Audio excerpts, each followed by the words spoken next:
ఎన్టీఆర్ జిల్లాలో కార్తీక పౌర్ణమి సందర్భంగా శ్రీ గోపయ్య సమేత తిరుపతమ్మ అమ్మవారి ఆలయాలలో కార్తీక మాస దీపాలంకరణ ఉత్సవాన్ని వైభవంగా నిర్వహించారు.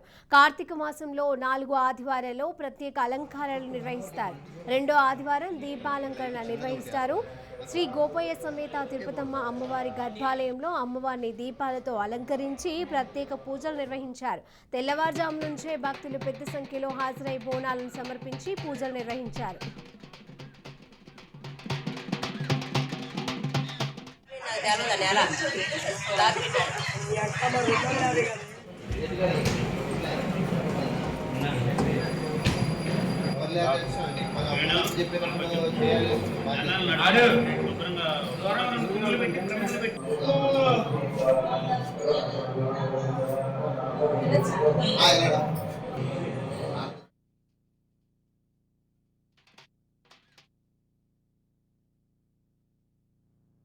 మండలంలో వేంచేసి ఉన్నటువంటి శ్రీ గోపయార్య సమేత శ్రీ తిరుపతమ్మ అమ్మవారి దివ్యక్షేత్రం. అమ్మవారు ఈ యొక్క కార్తీక మాసంలో ఎంతో విశేషంగా ప్రతి ఒక్క ఆదివారం కూడా ఒక అలంకరణ జరుగుతున్నది. మొదటి ఆదివారంగా ఫస్ట్ ఆదివారం పూలతో అమ్మవారిని ఎంతో అంగరంగ వైభవంగా సుందరంగా అలంకరించడం జరిగింది. మరి అలాగే 2వ ఆదివారం ఈ యొక్క దీపాల అలంకరణ ఉదయం 5:30 నుంచే ప్రారంభమయ్యి మరి అమ్మవారు దర్శనార్థం ఈ యొక్క అలంకరణ జరుగుతూ ఉన్నది. అలాగే ఇంకా మిగిలిన 2 అలంకారాలు కూడా 2 ఆదివారాలు ఉంటాయి. 3వ అలంకారంగా పండ్ల అలంకారం మరియు 4వ అలంకారంగా గాజుల అలంకరణ జరుగుతుంది.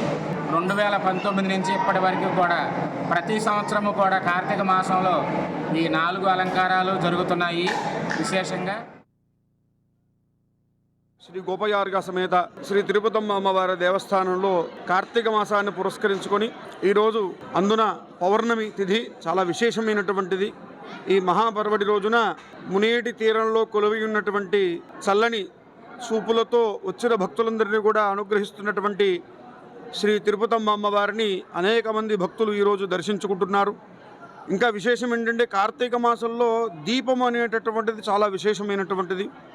అందున ఈ పౌర్ణమిన షోడశి కళలతో పరిపూర్ణమైనటువంటి చంద్రుడు విశేషంగా ఆకాశంలో ఏ విధంగా అయితే విరాజమానంగా ఉంటాడో అదేవిధంగా అమ్మవారి సన్నిధానంలో కూడా దీపం జ్యోతి పరం బ్రహ్మ అన్నట్లుగా అలాగే చీకటులైనటువంటి అంధకారాన్ని తొలగించి అందరి జీవితాలలో సుఖ సంతోషాలను వెలుగులను జిమ్ముతూ ఆ దీపం అనేటటువంటి కాంతి అందరికీ శ్రేయస్సును కల్పిస్తుంది.